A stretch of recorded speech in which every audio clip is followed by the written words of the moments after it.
আর্য সুমন্ত্র, এখানেই থামুন।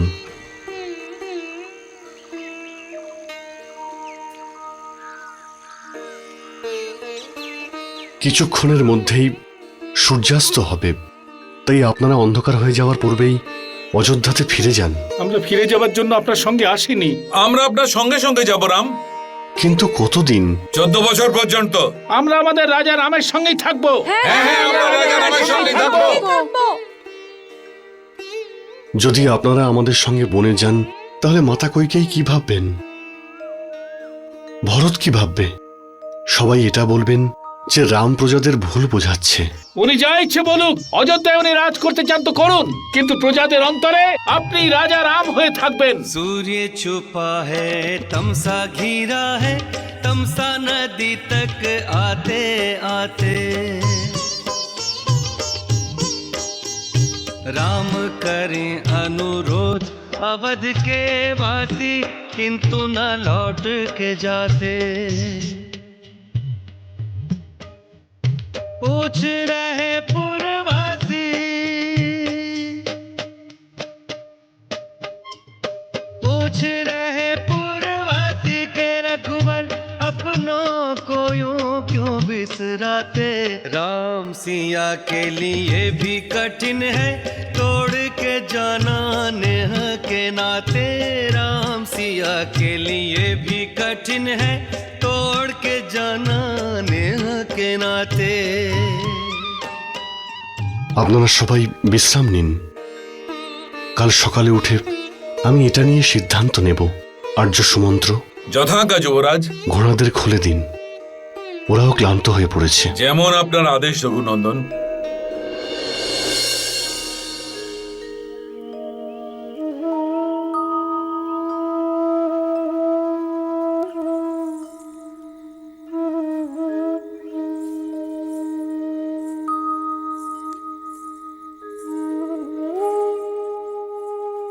উর্মিলা, তুমি ঘুমোওনি এখনো? আমি এ সময় কি করে ঘুমোবো মা? আমার ঘুম তো ওর সাথেই চলে গেছে। ওকে ছাড়া একটা রাত কাটছে না আমার। 14 বছর কি করে কাটবে মা? তুমি এভাবে কেন ভাবছো উর্মিলা? এটা ভাবো যে এই 14 বছরে রোজ একটা করে রাতও তো কমবে। এবার ভাগ্যে শুধু এটুকুই বাকি, নিজের মনকে মিথ্যে সান্ত্বনা দেওয়া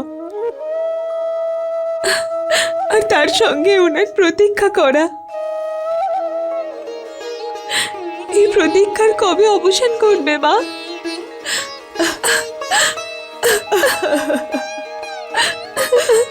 কেঁদো না তুমি উর্মিলা, কেঁদো না তুমি।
আমাদের এই মুহূর্তে এখান থেকে যেতে হবে।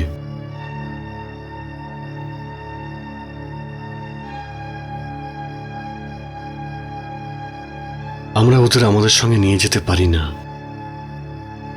এদের বনে নিয়ে গিয়ে দুঃখ দেওয়া উচিত হবে না। কাল সকালে উঠবে, আমাদের যখন পাবে না হয়তো দুঃখী হবে, কিন্তু অযোধ্যায় ফিরে যাবে। আমি চাই ওরা ওদের পরিবারের সঙ্গে সুখে থাকুক।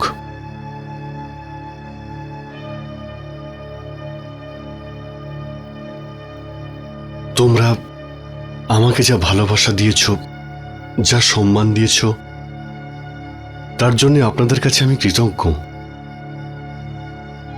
আপনাদের না বলে যাওয়ার জন্য আমায় ক্ষমা করবেন।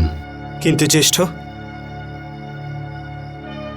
ঘোড়ার খুঁড়ের শব্দে যদি জেগে যায় তাহলে?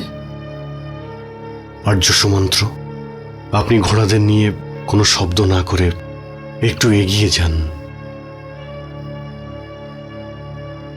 আমরা দুজন রথ ঠেলে নিয়ে আপনার কাছে পৌঁছচ্ছি। যথা আজ্ঞা রঘুনন্দন। अवध निवासी सो गए कल से आशा जोड़, राम लखन सिया चल दिए सबको सोता छोड़, सजल नयन मुख मोड़।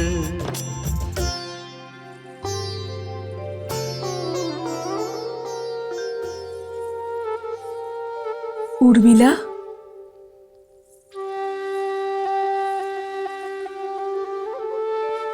এসব কি? তুমি এইভাবে কষ্ট করে নিচে শোবে? মা, ওনার সঙ্গে বনে যাওয়ার সৌভাগ্য তো হয়নি আমার। 14 বছর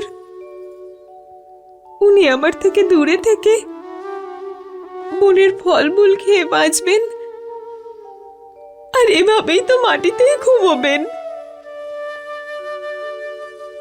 তাহলে আমি কি করে ওই পালঙ্কে ঘুমোবো মা?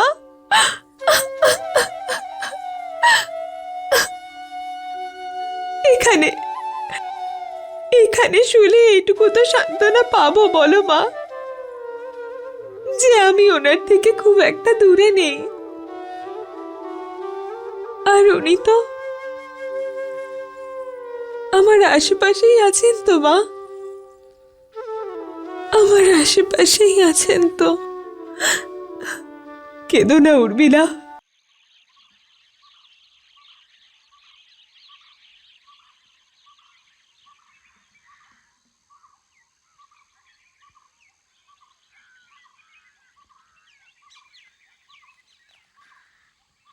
আরে জাগো জাগো, আরে জাগো, সকাল হয়ে গেছে।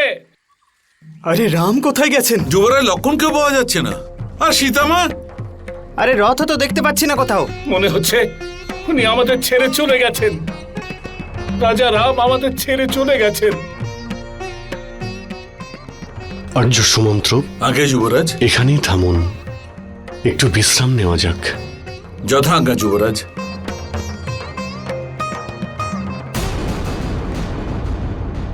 রঘুনাথ,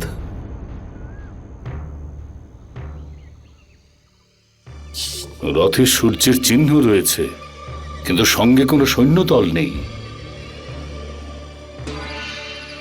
না রাজন, আর ওনারা গঙ্গা তীরে রয়েছেন। দুজন ধনুর্ধারী সুন্দর পুরুষ। সারথী ওনাকে রঘুনন্দন বলে ডাকছিল সর্দার। আরে অবশেষে আমার মনোবাসনা পূর্ণ হচ্ছে। আমার মিত্র, অযোধ্যার যুবরাজ, সূর্যবংশী শ্রীরাম। জয় শ্রীরাম। রঘুনাথ, এই স্থানের নাম শান্দেবপুর। আর্য সুমন্ত্র, এই স্থান তো আমার প্রিয় মিত্র নিষাদ রাজের রাজ্য, তাই না? আগে হ্যাঁ রঘুনাথ, যদি আপনি আদেশ করেন তাহলে আপনার মিত্র নিষাদ রাজকে আপনার আসার সংবাদ দিই। না না, সংবাদ দেওয়ার কোনো প্রয়োজন নেই। আমরা কিছুক্ষণ বিশ্রাম নিয়ে আমরা এখান থেকে চলে যাব। রাজা রামের জয়, রাজা রামের জয়, রাজা রামের জয়, রাজা রামের জয়, রাজা রামের জয়, রাজা রামের জয়।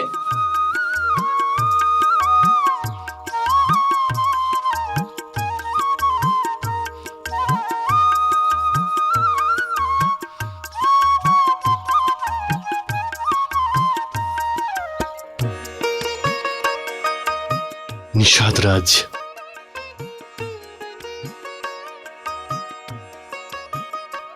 আরে দাঁড়িয়ে আছো কেন? প্রভুর চরণ স্পর্শ কর। আপনি কি করছেন? নিষাদ রাজ আমাকে খুব ভালোবাসেন। সব ভক্তরাই তার প্রভুকে ভালোবাসে রঘুনন্দন। সীতা, উনি আমার প্রিয় মিত্র, আমার সখা, আমার শুভাকাঙ্ক্ষী। ব্যাস ব্যাস, আমার জন্য এইটুকুই যথেষ্ট যে আমি আপনার পরম ভক্ত। আর সীতামা, আপনার আমি পুত্র সম।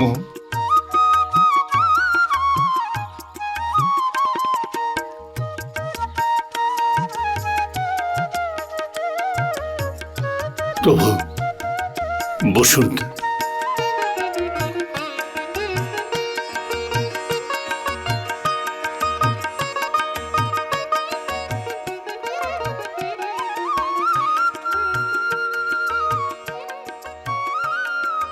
প্রভু, আপনার জন্য কিছু ফলমূল নিয়ে এসেছি, সেগুলো আপনি গ্রহণ করুন।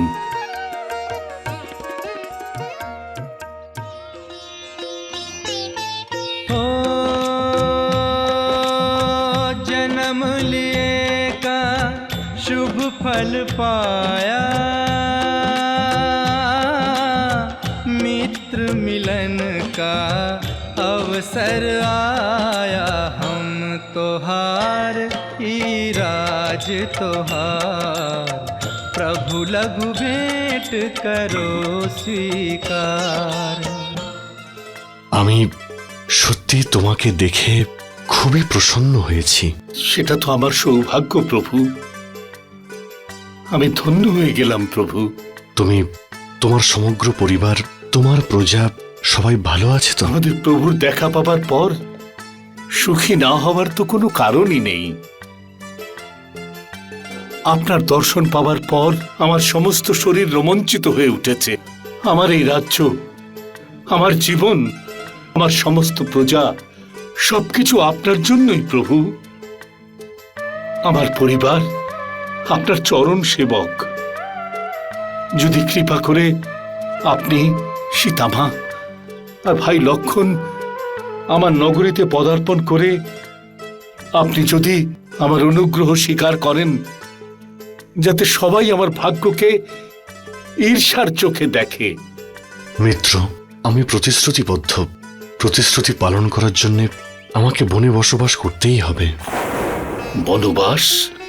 আমাকে 14 বছর পর্যন্ত মুনিদের ব্রত আর এই বেশ ধারণ করে ওনাদের মতো ভোজন করে বনেই থাকতে হবে। সেই জন্য তোমার নগরীতে প্রবেশ আমার জন্য বর্জিত। হে প্রভু, আপনি কোন অপরাধের দণ্ড দিচ্ছেন আমাকে? জ্যেষ্ঠ তো সেই অপরাধের জন্য 14 বৎসর বনবাস ভোগ করতে যাচ্ছেন, যে অপরাধ উনি করেননি। লক্ষণ, তাহলে আপনি কোথায় থাকবেন প্রভু? আজকের রাতে গঙ্গার তীরেই বিশ্রাম নেব,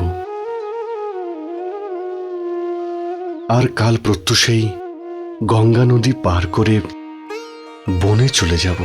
তাহলে প্রভু, আপনি আমাকেও আপনার সাথে থাকবার অনুমতি দিন।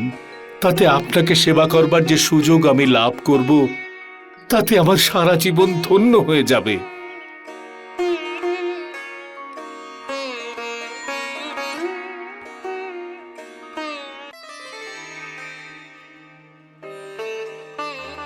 রাম,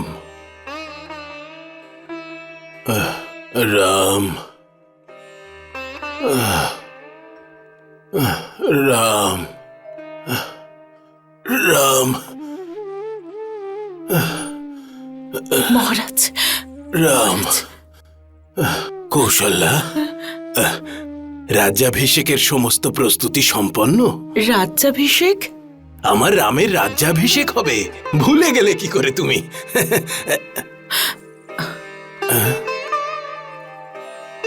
আপনি কোথাও যাবেন না মহারাজ। এ কি বলছো কৌশল্যা?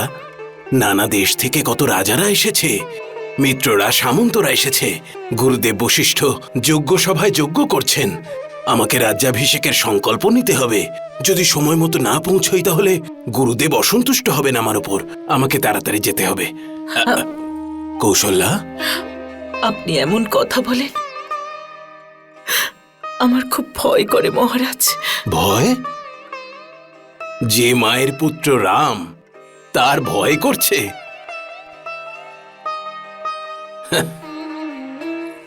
সামলান নিজেকে মহারাজ, সামলান। এখন রামের নয়, ভরতের রাজ্যাভিষেক হবে, ভরতের।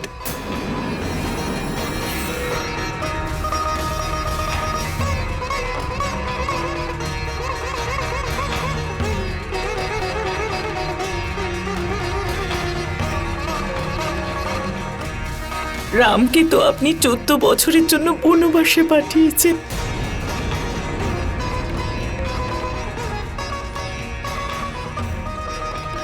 এই দুটো বরই তো দিয়েছেন কইকেয়ীকে। আমি তোমার সমস্ত ইচ্ছে পূরণ করব কইকেয়ী, এই আমার প্রতিশ্রুতি। আমি রামের নামে শপথ নিচ্ছি কইকেয়ী,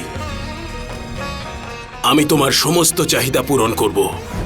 বলো, কি চাও তুমি? আমার প্রথম বরে আমার চাই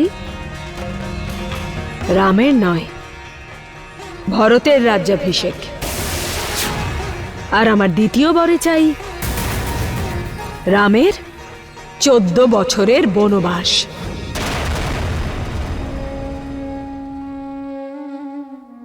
রাম, তোমার এই অভাগা পিতাকে ক্ষমা করে দিও পুত্র। অসহায় পিতাকে ক্ষমা করো রাম, ক্ষমা করো আমায়, ক্ষমা করো। ফিরে এসো না পুত্র।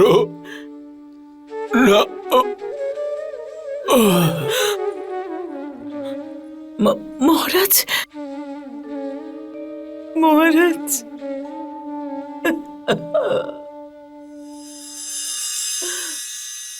এটা কিরকম বিড়ম্বনা লক্ষণ? শ্রীরাম আর মাতা সীতা পাখির পালকের মতো নরম বিছানায় শয়ন করেন, আজ তৃণাসনের ওপর শয়ন করছেন। এই জন্যই হয়তো শোনা যায়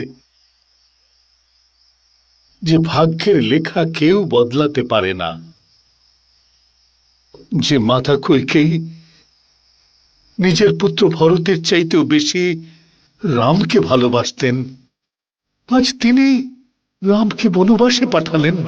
फूलों की सेज पे सोने वाले सोए घास का करके बिछोना, प्रण का बिछाना, वचन बांधना, 14 बरस अब यूं ही सोना। जग के रक्षक का रखवाला लक्ष्मण सा कोई और न होना। मनुज रूप में राम भी तेरा लिखा निभाए, जब से चाहे अपन तेरा लक्ष्य बनूंगी। तेरी नीति किसी की समझ न आए।